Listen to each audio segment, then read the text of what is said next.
என்ன மாப்பிள்ள, இன்னும் மீறவ காணோம். ஒருவேளை அந்த பையன் ஒத்துக்கிட்டானா என்னப்பா பண்றது? அத்தை சும்மா இருங்கத்த. எனக்கு தெரியாத அவனை பற்றி எனக்கு நல்லா தெரியும். கண்டிப்பாக மீரா ஒத்துக்கலைன்னு தான் சொல்லுவா. நீங்கள் வேணா பாருங்க. ஒத்துக்கலைன்னு சொல்லிட்டா எங்களுக்கு சந்தோஷம் தான்ப்பா. ஒருவேளை ஒத்துக்கிட்டு நம்ம முன்னாடியே கல்யாணம் பண்ணிக்கிட்டா என்னப்பா பண்றது? அதை நினைச்சும் பயமா இருக்குல்லப்பா. மாமா, என் மேலே உங்களுக்கு நம்பிக்கை இருக்குல்ல?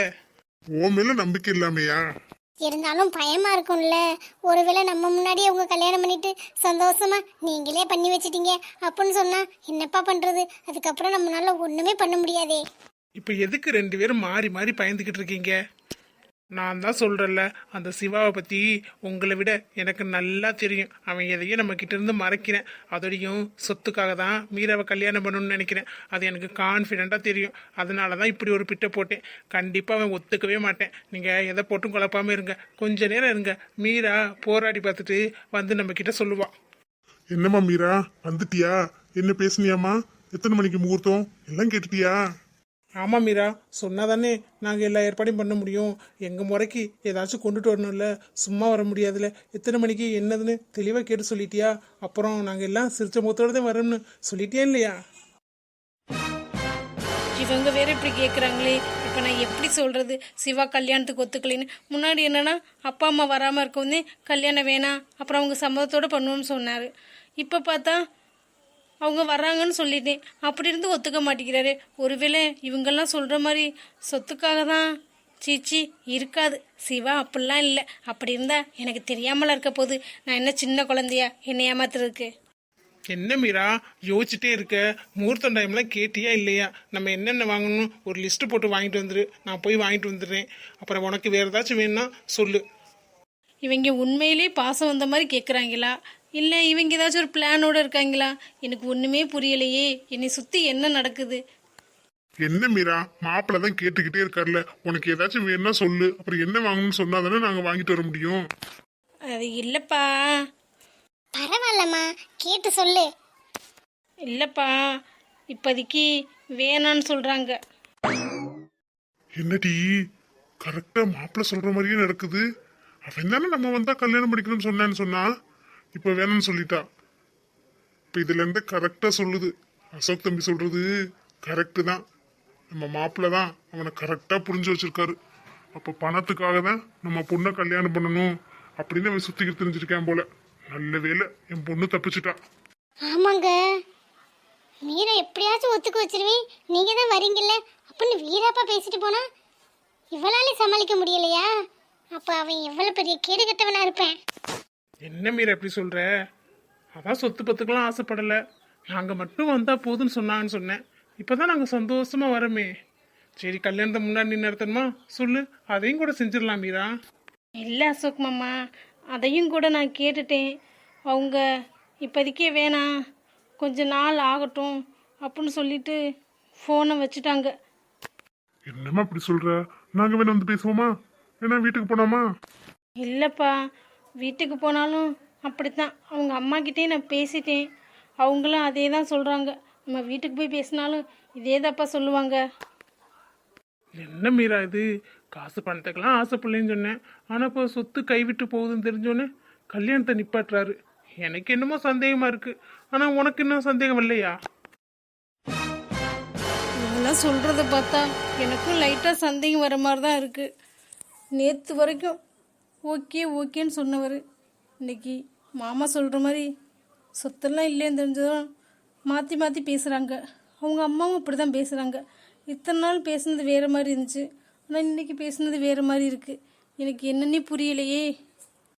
தெரியல அசோக் மாமா, எனக்கு ஒன்றும் புரியலை. ஓ, புரியாது.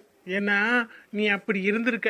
இப்போவாச்சும் கொஞ்சம் அமைதியாக உட்காந்து எல்லாத்தையும் நிதானமாக யோசி, புரியும். நீ என்னை கல்யாணம் பண்ணிக்கல அப்படிங்கிறதுக்காகலாம் நான் சொல்லலை. நீ ஒரு நல்ல பையனை கல்யாணம் பண்ணா அது எனக்கு சந்தோஷம்தான் மீரா. உன் வாழ்க்கையெல்லாம் நான் எப்பவும் கெடுக்க நினைக்கவே மாட்டேன். நீ நல்லா இருக்கணும், அது போதும் எனக்கு. எனக்கு யாரும் இல்லைன்னு தான், ஆனால் அதுக்காக மற்றவங்களை ஏமாத்துறதுலாம் எனக்கு பிடிக்காது மீரா. எப்படி இருந்தாலும் ஒருத்தவங்களை ஏற்றுக்கணும். அவங்களுக்கு என்ன குறை இருந்தாலும் அதை பார்க்கக்கூடாது, அவங்க மனசை தான் பார்க்கணும். அப்படி தான் நான் நினச்சிக்கிட்டு இருக்கேன். நீ தான் என்னமோ நான் உன் லவ்வை பிரிக்கிறேன் அப்படி இப்படின்னு என்னை தப்பாக நினச்சிக்கிட்டு இருக்க. இல்லை மாமா, அப்படிலாம் இல்லை. சரி பரவாயில்ல விடு மீரா, நடந்தது நடந்து போச்சு, இனிமே ஒன்றும் மாற்ற முடியாது. நீ இப்போ நடக்கிறத நிதானமாக யோசிச்சு பாரு, சரியா? அப்புறம் உன் ஃப்ரெண்டு கவி இருக்கால, அவளை பற்றியும் யோசிச்சு பாரு. அவன் நிலைமை உனக்கு வந்தா என்ன மீரா பண்ணுவ? என்ன மாமா சொல்கிறீங்க? அவன் நிலைமையா எனக்கு வரப்போகுது? உனக்கு வராது, வரவும் கூடாது. சப்போஸ் அதே மாதிரி ஒருத்தவனை ஏமாத்திட்டானா நீ என்ன பண்ணுவ சொல்லு? கவி நிற்கிறாளே, அவளையும் எனக்கு ஒரு தங்கச்சி மாதிரி தான். அவள் கஷ்டப்படுற மாதிரி நீனும் கஷ்டப்படக்கூடாதுல்ல. அதனால தான் சிவாவை பற்றி நல்லா விசாரி. எதுவுமே விசாரிக்காம சின்ன வயசில் பழகினது வச்சு இப்போ முடிவு பண்ணாத. சின்ன வயசுல ஒருத்தவங்க கேரக்டர் ஒரு மாதிரி இருக்கும், வளர்ந்ததுக்கப்புறம் கேரக்டர் வேறு மாதிரி இருக்கும். ஒரே மாதிரி இருக்குன்னு சொல்லவே முடியாது. சின்ன வயசில் பழகுனதை வச்சு ஒருத்தவங்களுக்கு எடை போடக்கூடாது. சரியா மீரா? நீ யோசிச்சு முடிவிடு, வேறு எதுவும் நான் சொல்லலை. ஆமாம் மீரா, அசோக் தம்பி தான் இவ்வளோ சொல்லுதில்ல, அது சொல்கிறது நியாயம் தானே. சின்ன வயசில் பார்த்துருக்க நல்ல பிள்ளைன்னு உனக்கு தெரியும். இப்போ எப்படின்னே தெரியாமல் நீனா குருட்டாம்புக்கில் நம்பினா எப்படிம்மா? நீ யோசி. இதுக்கு மேலே நாங்கள் சொல்கிறதுக்கு ஒன்றும் இல்லை, உனக்கு எல்லாமே தெரியும். நீ நல்ல யோசி மீரா. நல்ல பையனை கல்யாணம் பண்ணா அதை விட எங்களுக்கு என்னமா வேற சந்தோஷம் இருக்க போகுது? ஒத்த பிள்ளை நீ கஷ்டப்படுறத பார்த்தா எங்க மனசு தாங்குமா சொல்லு மீரா? உனக்காக தான் நாங்க இருக்கிறது. உன் சந்தோஷம் தானே எங்களுக்கு முக்கியம். உன் சந்தோஷத்தை விட்டுட்டு நாங்க ஏதாச்சும் பண்ணுவோமா? அதை நீயே புரிஞ்சுக்கவே மாட்டேங்கிற. இனிமேலாச்சும் யோசிச்சு முடிவெடு. இவங்க சொல்கிறதும் கரெக்டாக தான் இருக்குது. அசோக் மாமா சொல்கிற மாதிரி சின்ன வயசில் தான் நான் சிவாவோட விளாண்டுருக்கேன். அப்போதைக்கு தெரியும் நல்ல பையன். ஆனால் அதுக்கப்புறம் எத்தனை வருஷம் டச் விட்டு போச்சு. அவன் என்ன பண்ண எப்படி என்ன எதுவுமே தெரியாதே. இப்போ கொஞ்ச நாளாக தானே காலேஜில் பழக்கம், அதுக்குள்ளே லவ்வு கல்யாணம்னு அவசர அவசரமாக முடிவெடுத்துட்டோமோ? எல்லாம் நம்ம தப்பு தான். எதுக்குன்னு இப்படி கண்மூடித்தனமாக இருந்தோம்னே தெரியல. இது இப்போ தான் எனக்கு புரியுது. நல்ல வேலை இப்போவாச்சும் தெரிஞ்சுதே. அதுக்கு முன்னாடி சிவாவை பற்றி விசாரிக்கணும், அதுதான் நமக்கு நல்லது. அதுக்கப்புறம் மறுபடியும் அவன் கல்யாணம்னு சொன்னால் யோசிக்கலாம். நம்ம நிலைமை இப்படி ஆகணும். இந்த மனுஷன் சாது மாதிரி இருப்பார். இப்போ பார்த்தா என்ன பேச்சு பேசுகிறாரு, அடிக்கிறாரு. பத்தாக்குறைக்கு பொட்டியை கொடுத்து வீட்டை விட்டு வெளில போடின்னு சொல்லிட்டாரு. இப்படி சொன்னால் நான் எங்கே போவேன்? எனக்குன்னு யார் இருக்கா? இந்த குடும்பத்துக்காண்டி எவ்வளோ பாடப்பட்டு உழைச்சிருக்கேன், அதெல்லாம் கண்ணுக்கே தெரியாது. வரட்டும் வரட்டும், இந்த கிளடி வரட்டும். அந்த கிளடிக்கு கொஞ்சம் ஐஸ் வச்சா போதும், மனசு மாதிரி நம்மளை உள்ளே சேர்த்துறோம். என்ன மருமகளே இங்கே உட்காந்து தனியாக புலம்பிக்கிட்டு இருக்க? அத்தை வந்துட்டீங்களா? உங்களை தான் நினச்சிக்கிட்டே இருந்தேன். எங்கே உங்களை பார்க்காம இந்த வீட்டு விட்டு போயிடுவனோ அப்படின்னு நினச்சேன். நல்ல வேளை வந்துட்டீங்க அத்தை. சரி, உங்கள்கிட்ட சொல்லிட்டு போகணும் தான் இருந்தேன். சரி நான் வரத்த. என்ன மருமகளே எப்படி சொல்லிவிட்ட? கிளவி மனசு மாறுதோ? இதே சாக்கு. எப்படியாச்சும் ஐஸ் வச்சு வீட்டுக்குள்ளே போயிட வேண்டியதான். என்னங்கத்தை பண்ண சொல்கிறீங்க? எல்லாம் உங்கள் மாயம் பண்ணுற வேலை தான். ஏதோ அறியாமல் பண்ணிவிட்டேன். அதுக்கு சப்பு சப்புன்னு அடித்து பொட்டியை கொடுத்து வீட்டை விட்டு போகணுன்னு சொன்னால் நான் எங்கே போவேன்? எனக்கு இந்த வீட்டை விட்டால் யார் இருக்கா? உங்களை விட்டால் யார் இருக்கா? சரி, யாருமே இல்லை. உங்ககிட்ட ஒரு தடவை சொல்லிட்டு போகலான்னு தான் இவ்வளோ நேரம் இருந்தேன். அட என்ன மருமகளே, என்கிட்ட சொல்லிட்டு போகணும்னா இவ்வளோ நேரம் இருந்தேன். என்கிட்ட சொல்லலைன்னா நான் கவலைப்பட மாட்டேன். நீ வாட்டுக்கு போக வேண்டியதானே மருமகளே. நீ போனா நான் என்ன கவலைப்பட்டு மருமகளை காணோன்னு தேடவா போகிறேன்? ஏன் மருமகளே சொல்லு. அப்படிலாம் இல்லை இல்லை, அதுக்காக நீ எதுக்கு எனக்காக இவ்வளோ நேரம் வெயிட் பண்ணணும்? பாரு டைம் ஆச்சு இல்லை, இனி எங்கே போவேன்? கொஞ்சம் நேரத்தில் இருட்டிரு வேற. வேகமாக போ. நல்ல வேளை நான் இப்போ வந்தேன். நைட்டு வரைக்கும் உட்காந்துருந்தீங்கன்னா பாய்ச்ச அமத்தில் போவேன். உன் கதி என்ன ஆகும் சொல்லு. இனிமேல் ஃபுல்லாக பண்ணாத மருமகளே. என்ன இந்த கிழவி இப்படி சொல்லுது? நம்மளை போகாமல் கையை பிடிச்சி தடுத்து நிறுத்திடும் பார்த்தா என்கிட்ட சொல்லாமல் நீ போக வேண்டியதானே அப்படிங்குதே. அப்போ இந்த வீட்டில் யாருக்குமே என் மேலே இத்துளி கூட பாசம் இல்லையா? என்ன மருமகளுக்கு யோசிச்சுட்டே இருக்க? கிளம்பு கிளம்பு, சட்டு புட்டுன்னு கிளம்பு. கூடிய சீக்கிரம் அப்புறம் மழை வேற வந்துடும், இருட்டி போயிடும். அப்புறம் நீ போகணும்ல, சிரமம் இல்லை. என்னங்கத்தை இப்படி சொல்கிறீங்க? நான் போகிறோம்னு உங்களுக்கு கொஞ்சம் கூட வருத்தமே இல்லையா? என்ன மருமகள் இப்படி கேட்டுட்ட? கஷ்டமாக தான் இருக்கு. அப்புறம் என்னத்த கஷ்டமாக இருக்குல்ல, அப்புறம் ஏன் நீ போக சொல்கிறீங்க? உங்கள் பிள்ளைகிட்ட பேசி கெஞ்சி கதறி என்னை வீட்டுக்குள்ளே கூட்டிகிட்டு போகலாம்ல? அது இல்லை மருமகளே, நீ போகிறதுக்குலாம் எனக்கு கஷ்டமா இல்லை. இனிமே வேலையெல்லாம் என் பேத்தியா கொஞ்சம் நல்லா வர வரைக்கும் நான் ஒரு ஆள் பார்க்கணும்.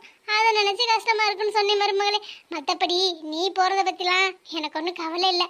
ரொம்ப சந்தோஷமாக இருக்கேன். நான் எப்படி வேலை பார்த்தாலும் பரவாயில்ல. நீ கிளம்பு கிளம்பு. எல்லாம் இந்த கிழவி முடிவு பண்ணிட்டு தான் பேசுதா? இப்போ நம்ம கண்டிப்பாக போயே ஆகணுமா? சரி மருமகளே, பார்த்து போயிட்டு வா. எந்த பிரச்சனாலும் வீட்டு பக்கம் வந்துடாத, சரியா? சரி நான் வரேன். எனக்கு 1008 வேலை இருக்கு. பேத்தியாளுக்கு வேற சாப்பாடு செஞ்சு கொண்டு போகணும். பார்த்து பத்திரமா போயிட்டு வா. அப்போனா யாருக்குமே என் மேலே பாசம் இல்லையா? எல்லாருக்குமே தெரிஞ்சிருக்கு நான் வீட்டுக்கு போகிறது. ஆனால் யாருமே வந்து என்னை தடுக்க கூட இல்லை. அம்மா போனால் சரிதான், பிள்ளைங்க கூட இருக்குங்கள்ல. ஆனால் இப்போ நான் எங்கே போவேன்? பேசாமல் மித்ரா வீட்டுக்கு போயிடலாமா? அதான் கரெக்டு. அவளுக்கு நம்ம எவ்வளவோ ஹெல்ப் பண்ணியிருக்கோம். அவள் நம்மளை வீட்டில் சேர்க்காமல விட்டுருப்பா? அப்பெல்லாம் விட மாட்டா. அவள் நல்லா பார்த்துக்குவா. அவளை எம்பிட்டுனாலும் இங்கே வச்சு நான் தாங்குன்னு தாங்கியிருக்கேன். ஆமாம், மித்ரா வீட்டுக்கு போகிறது தான் கரெக்டு. நம்ம அருமை தெரிஞ்சோன்னே இவங்களா வந்து கூப்பிடுவாங்க. அது வரைக்கும் இந்த பக்கம் வரக்கூடாது. மித்ரா வீட்டுக்கு போய் அவளுக்கு ஒரு சர்ப்ரைஸை போட்டு அங்கேயே இருக்க வேண்டியதான்.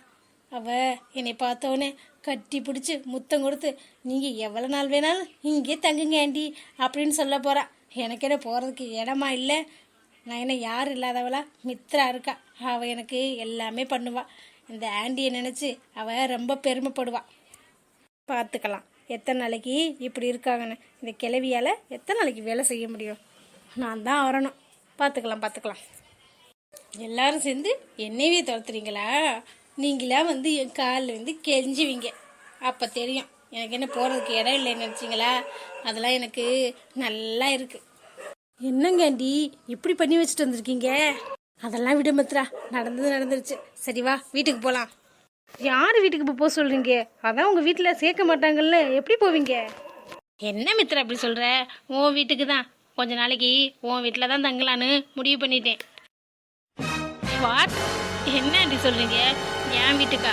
எனக்கு எங்கள் அம்மா திட்டிட்டு தான் சாப்பாடு போடுது. இதில் உங்களை வேற கூட்டிகிட்டு போய் என்னால் முடியாது. என்ன மித்ரா இப்படி சொல்கிற? நான் ஒன்றே நம்பி தானம்மா வந்தேன். அதெல்லாம் எனக்கு தெரியாதாண்டி. சும்மா ஏதாச்சும் ஒன்றுனா ஹெல்ப் பண்ணலாம். வீட்டுக்கெலாம் கூட்டிகிட்டு போக முடியாது. சாரி ஆண்டி, இதுக்கு தான் கூப்பிட்டீங்கன்னு தெரிஞ்சிருந்தா நான் வந்திருக்கவே மாட்டேன். என்ன மித்ரா நீனும் இப்படி கையை விரிக்கிற? சரிங்க ஆண்டி, ஒரு நாளைக்கு மட்டும் இந்த கோயிலில் படுத்துக்குங்க. நாளைக்கு என்ன பண்ணலான்னு யோசிச்சு சொல்கிறேன். சரிம்மா, வேறு என்ன பண்ணுறது?